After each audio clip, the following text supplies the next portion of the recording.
और सजल पंडाल बाटे अइले हो शिव जी के ललना। कहे के बा भैया कि सजल पंडाल बाटे अइले हो शिव जी के ललना। इनमें और लाइन बा कि लखपा बाजारिया के सजल बाटे घर अंगना। तो जुटल बा गाँव जबार देख जय जय गूंजे गूंजे ला गाँव जबार देख जय जय गूंजे। पप्पा के लागल बा दरबार देख जय जय गूंजे। पप्पा के लागल बा दरबार देख जय जय गूंजे। सजल पंडाल बाटे अइले हो शिव जी के ललना।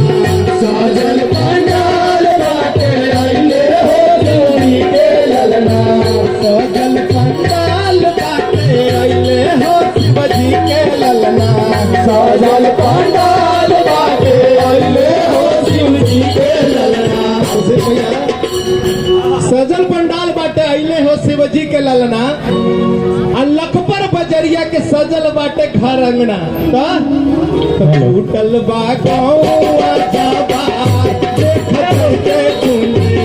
टूटल बा गाँव जबार देख जय हो गूंजे। टूटल बा गाँव जबार देख जय जय गूंजे। टूटल बा गाँव जबार देख जय जय गूंजे।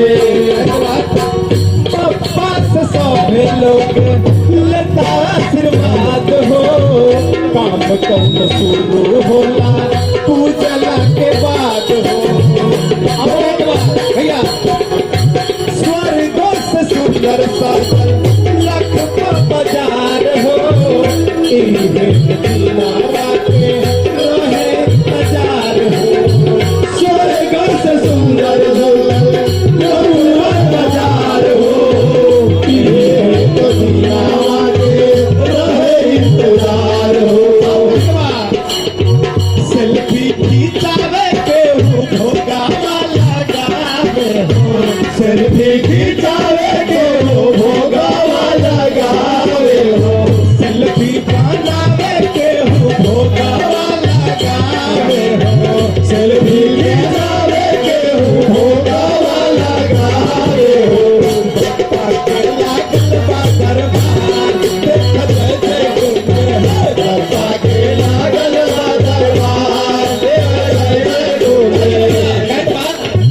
रोज रोज आरती होई करल जाई बिनती। गणपति गजानन सुधार दी जिंदगी। रोज रोज आरती होई करल जाई बिनती। गणपति सुधार दी है हमारी जिंदगी। अब क्या कहा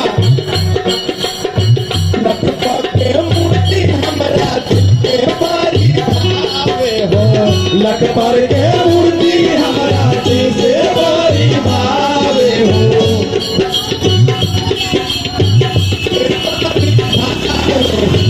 लखपा के मूर्ति